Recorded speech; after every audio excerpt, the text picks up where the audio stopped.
Hello everyone and welcome to 8086 microprocessor lecture.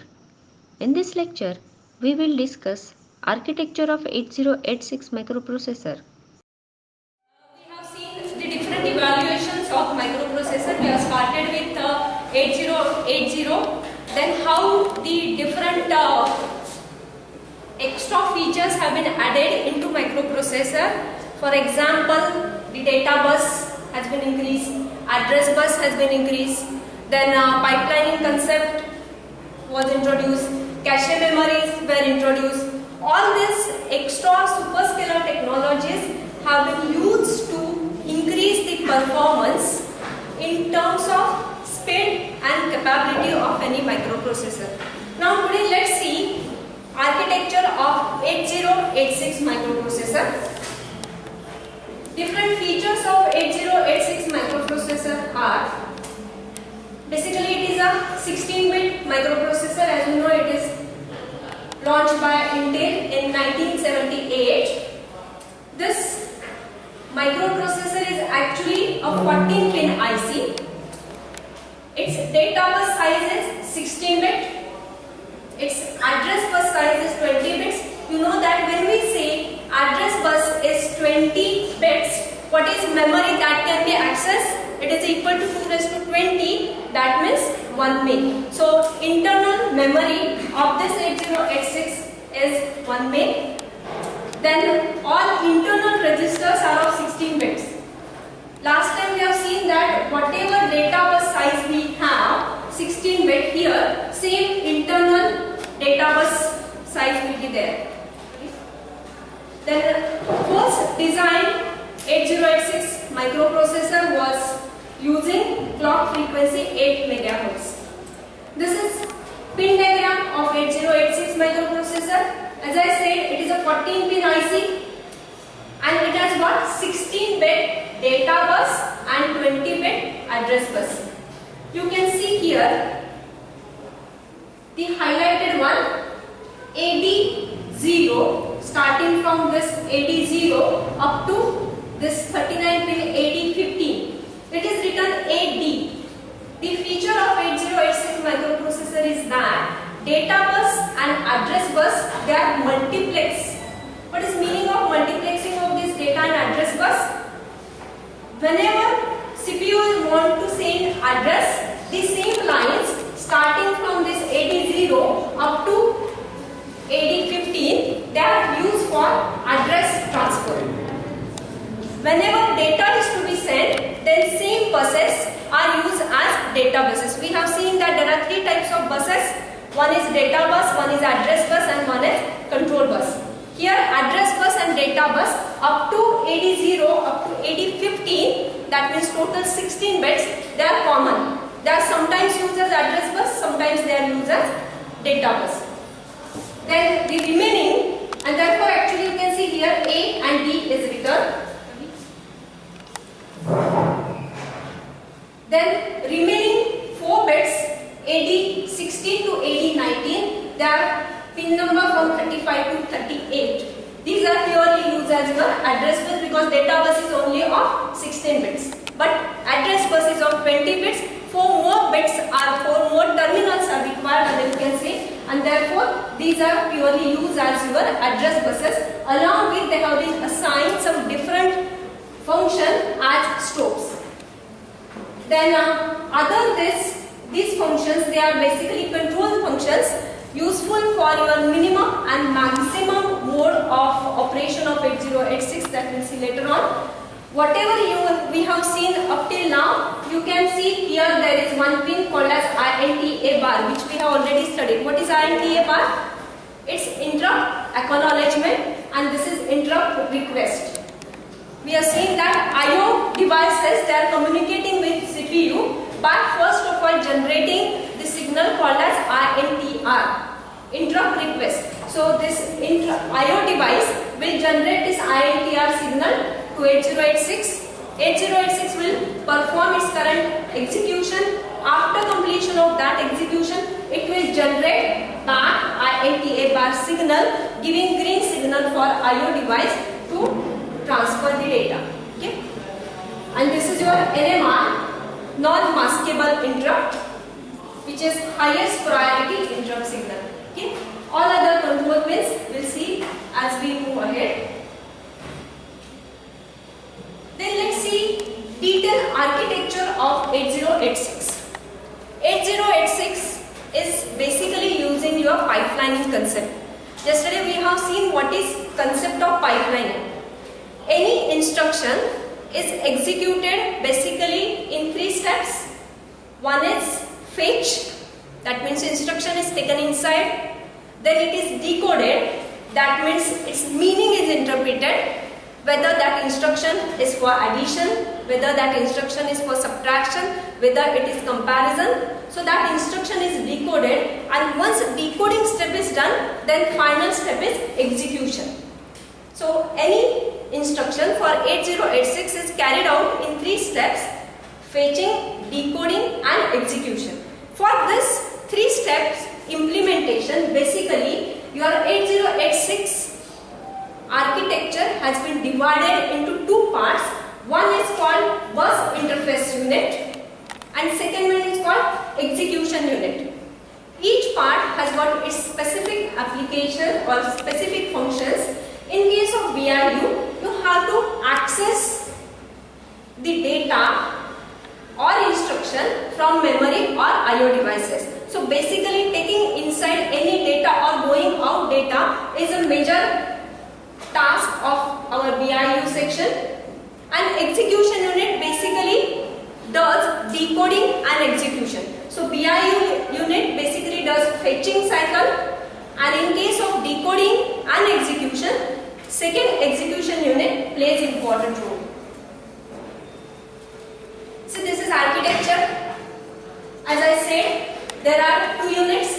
One is BIU unit and one is EQ unit. Okay. Basically here, this is BIU unit. You can see here basically there are memory devices or your IO devices connected. In case of BIU unit, you can see there are different registers. Basically these are your registers. Here memory or IO devices are connected. The instruction or data is taken in from this part inside your CPU by this BIU unit. Here you can see the word written Q. Q is for your concept of pipelining. If you measure this, how many Q bits are there? There are total 6. 1, 2, 3, 4, 5, 6. So in case of 8086, basically 6 instructions can be taken inside. Got it? And this Q works on first in, first out. That means whenever first instruction comes inside this Q, it resides here. That instruction will be taken in by execution unit for decoding and execution step. At the same time, all the instructions, or you can say maximum 6 instructions, can come and reside inside Q. Okay? So basically this Q structure speed up your execution of program. Once this Q has got some instructions, they are given to your execution unit. This execution unit consists of your control unit, ALU, and there are some general purpose registers. We have already seen register structure architecture. So this control unit basically decodes the instruction and generates the required control signals. The control signals, depending upon control signals, the data will be given to ALU. We have seen that basically ALU performs all types of arithmetic and logical operations. All kind of programs basically require this ALU operations. This is structure of your BIU, only BIU section, in which we can see that there are 4 basically things. One is your bus interface logic, because buses are common. In case of 8086, we have seen that your AD0 to AD15, first 16 buses, they are multiplex. So whether they are used as data buses or whether they are acting as address buses, that signal, proper signals have to be generated. So bus interface logic is must. Then we have segment register. The blue one, CS, DS, ES, SS and IP. These are your segment registers. What are its purpose? We'll come to this later on.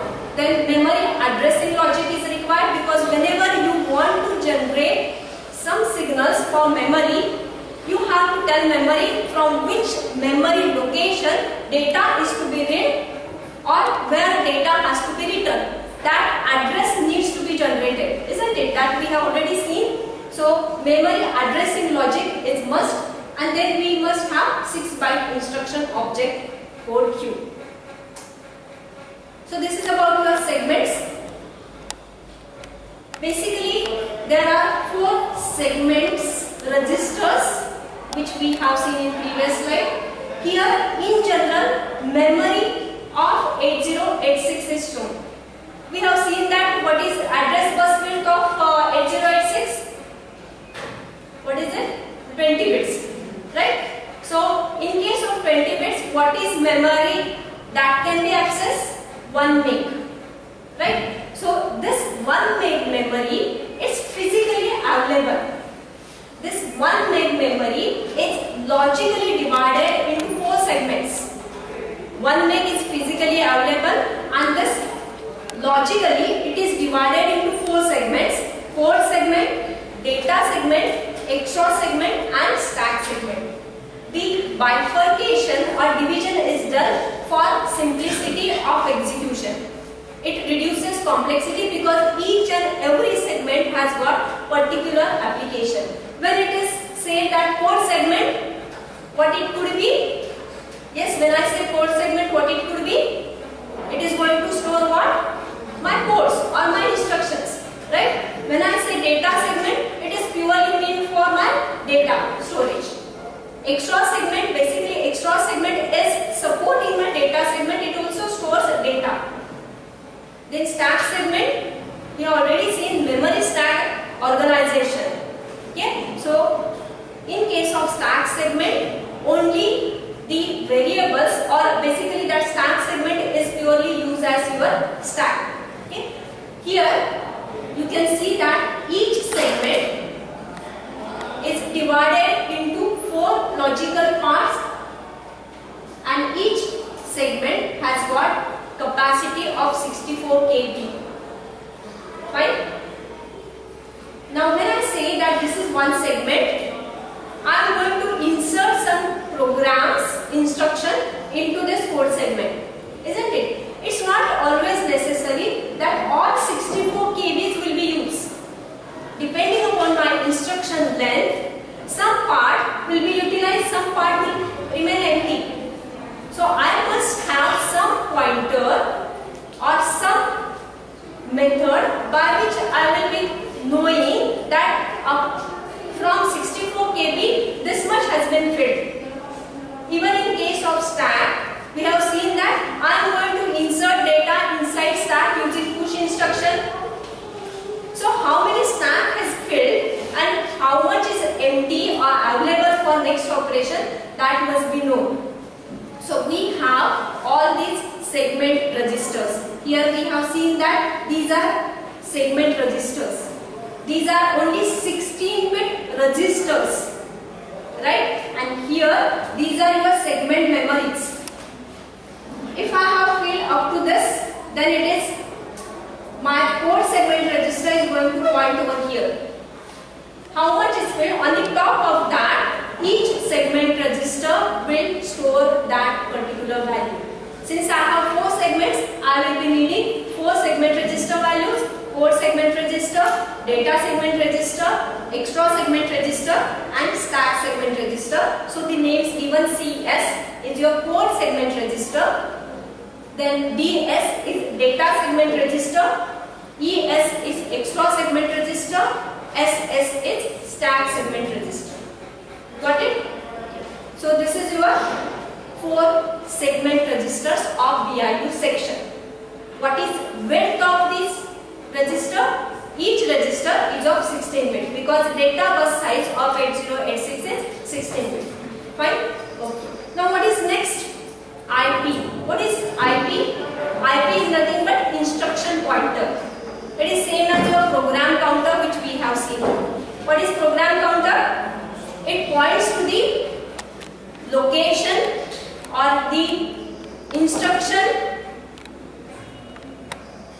position of your instruction.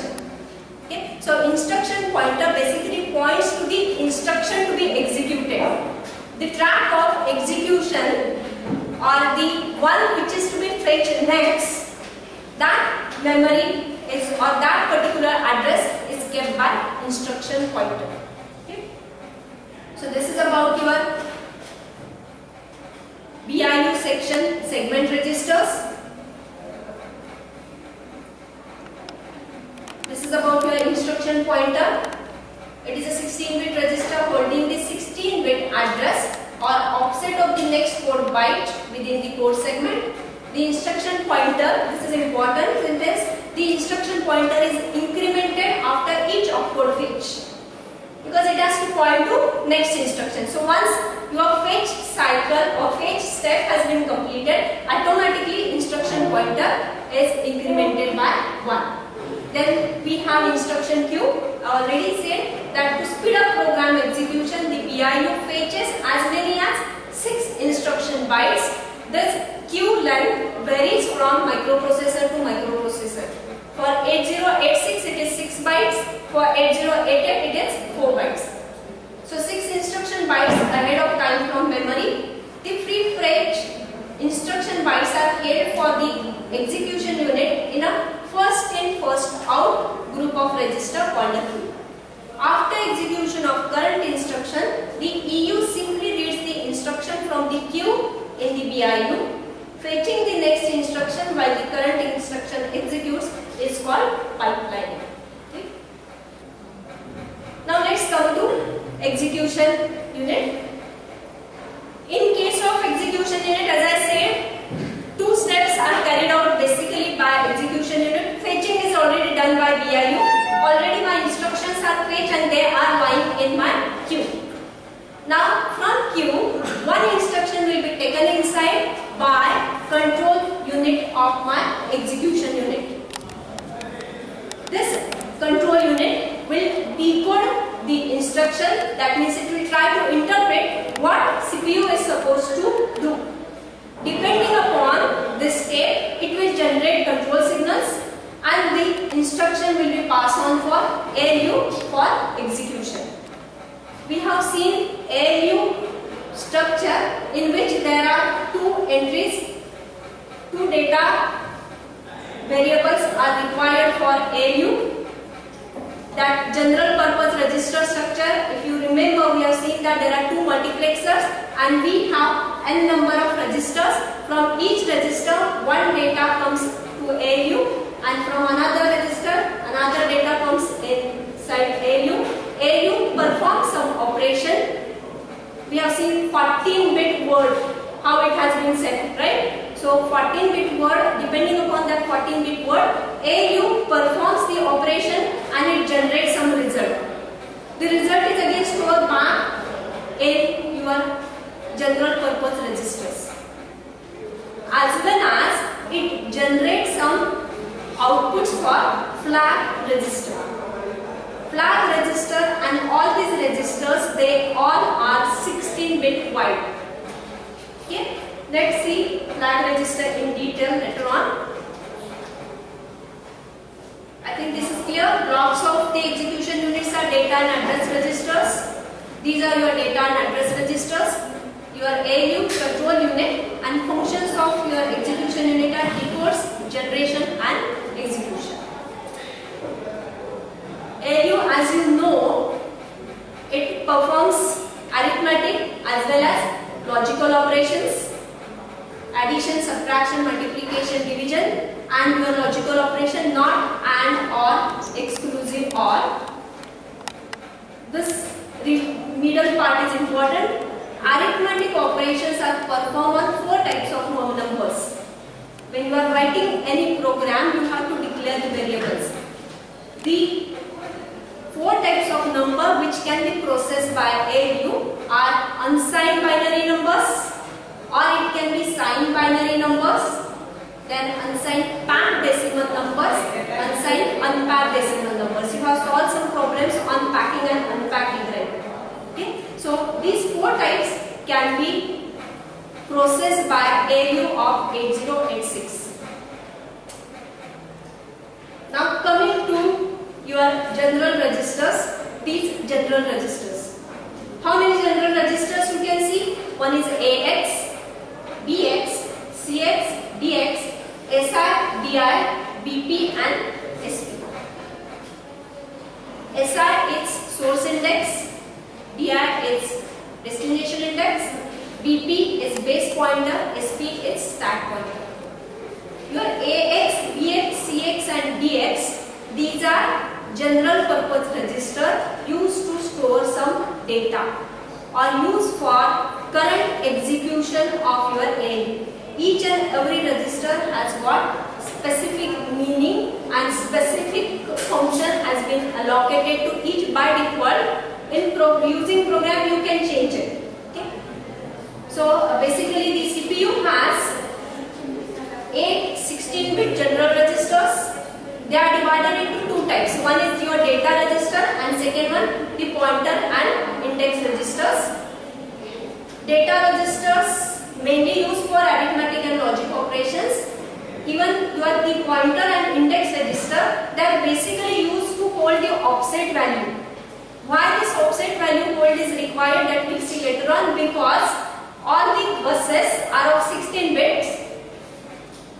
All the register are of 16 bits, but what is memory location that has to be accessed? It is of 20 bits, right? So CPU basically generates 16-bit output, while it has to generate the address of 20 bits for memory location access. So for conversion of this 16-bit to 20 bits, we require some offset values, and for these offset values, many pointer and index registers are required. Then other than that, the pointer registers are used to access the current stack segment. The index registers are used to access the current data. However, they can also be used in most arithmetic and logical operations if mentioned in your program.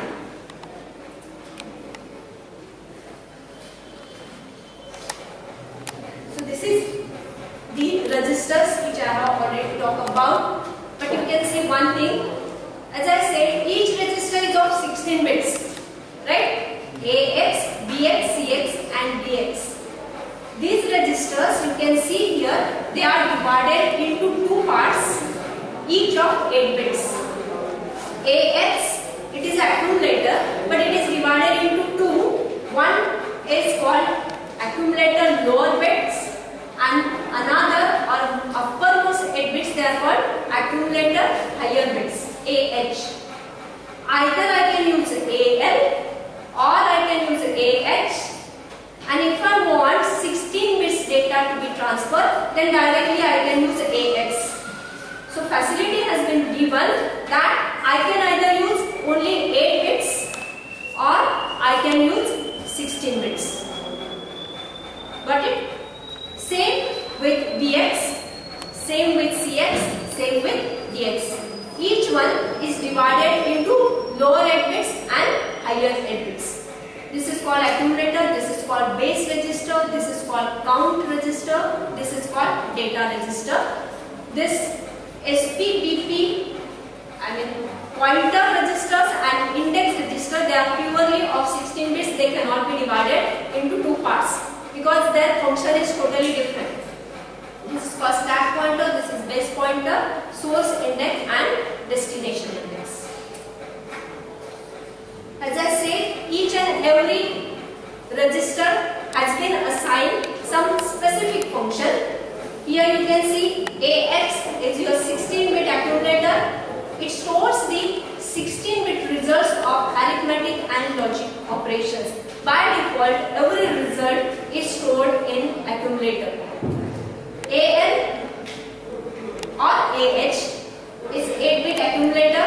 It stores the 8-bit results of arithmetic and logic operation if your result is generated as 8 bits. Then BX is my base register. It used to hold base value in base addressing mode to access my memory data. CX is count register. It used to hold the count value when you are performing the logical operations when you are shifting the data, rotating right shift or left shift, or in case of loop instruction, you have to keep counts. So for that count keeping, you have to load that count value in your CX register. Then you have DX or data register. It is used to hold the data for multiplication and division operation. Directly in 8086, division and multiplication instructions have been given. So whenever you are doing multiplication and division, then your DX register is used. Then we have stack pointer. It used to hold the offset address of top stack memory.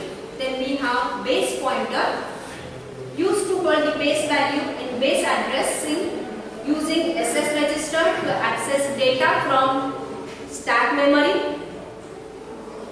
Then we have source index, used to hold index value of source operand for string instruction, and data index used to hold the index value of destination operand for string operation. So basically whenever you are performing some string operation, your SI and DI are very useful. Along with that, sometimes for string operation, CX and DX registers are also used. Now as I said, one more register is very important, that is called as flag register.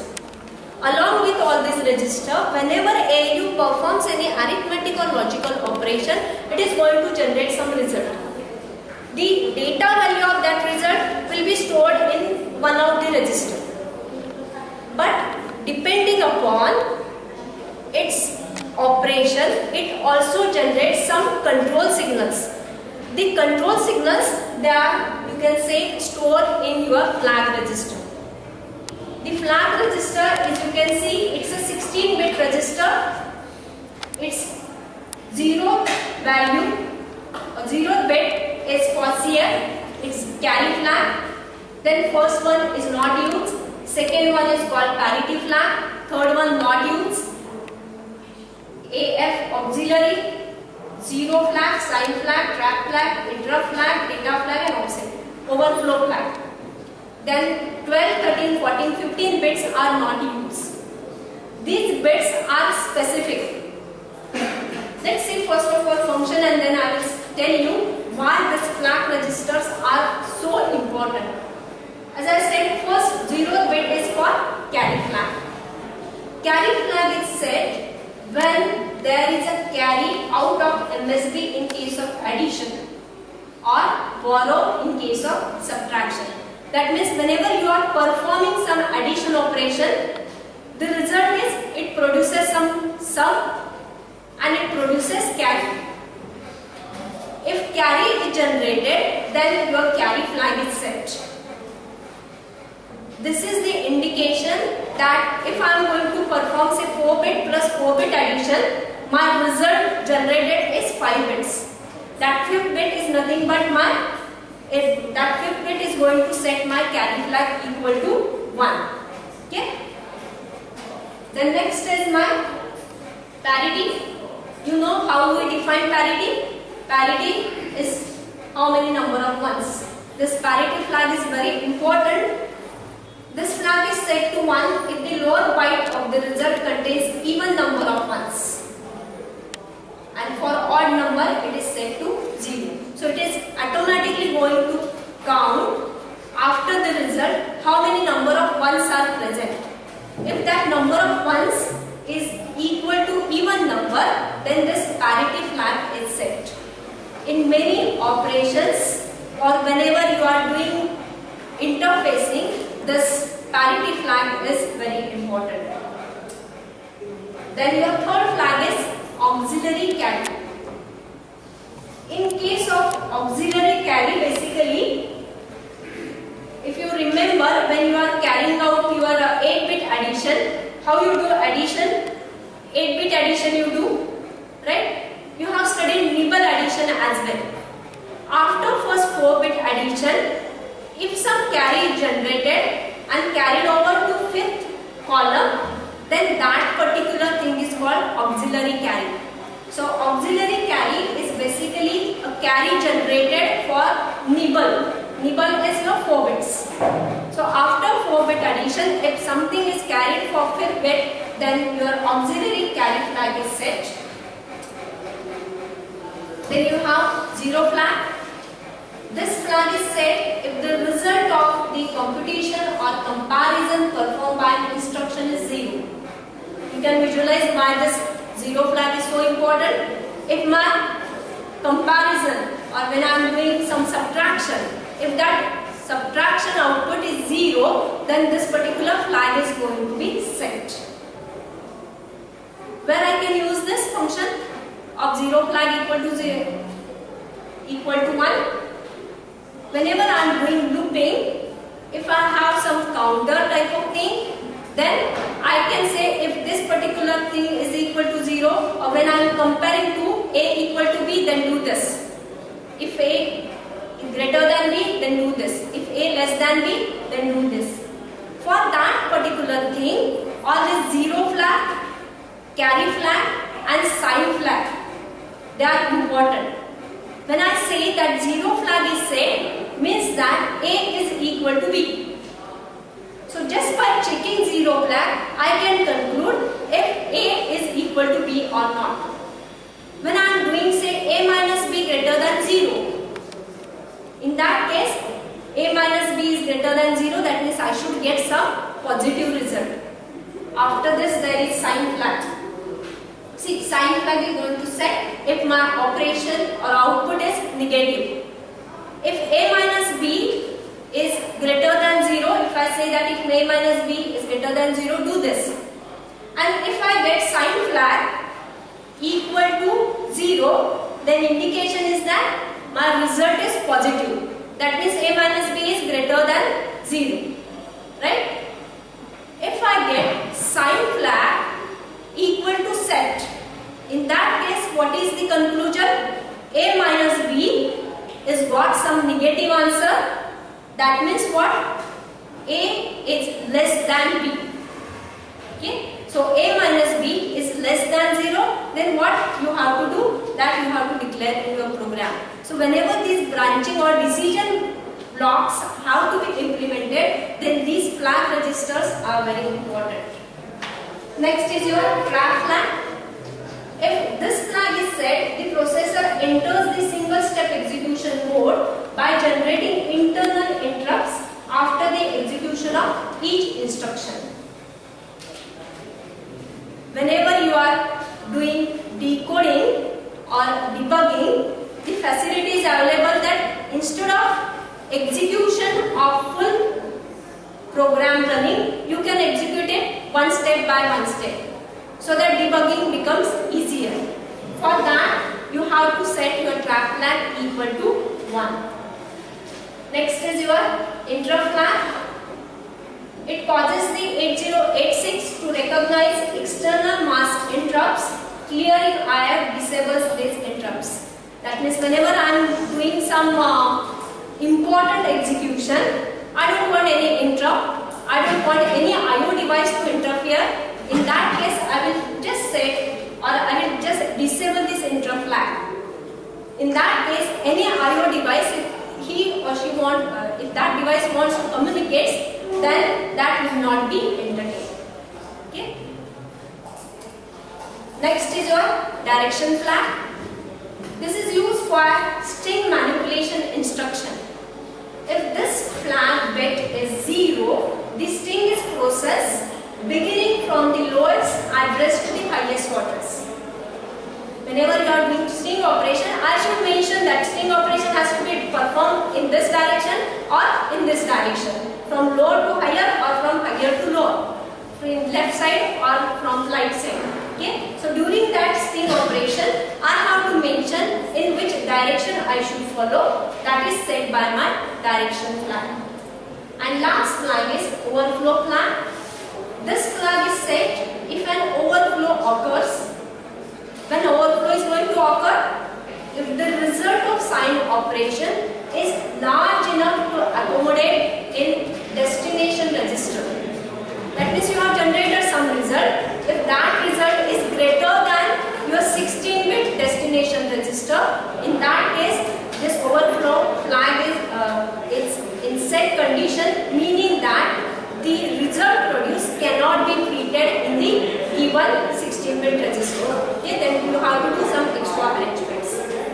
The result is of more than 7 bits in size in case of 8 bits side operation and more than 15 bits in size in case of 16-bit side operation, then the overflow will be set. Can anybody tell me? Here it is written that if the result is more than 7 bits in case of 8-bit operation, I am doing 8-bit operation, so what is expected result? It has to be 8-bit. Isn't it? Then why it is comparing only 7 bits? Because we have seen that arithmetic and logical unit ALU also performs on sign bit. Last year you have studied how to represent sign numbers in binary. Your always MSB is used for declaration of your whether the number is positive or negative. So always your MSB is reserved as sign bit, and therefore here it is written that only 7 bits result will be compared. Okay, so that is your overflow register. Then okay, any doubt up till now? This is about architecture of 8086.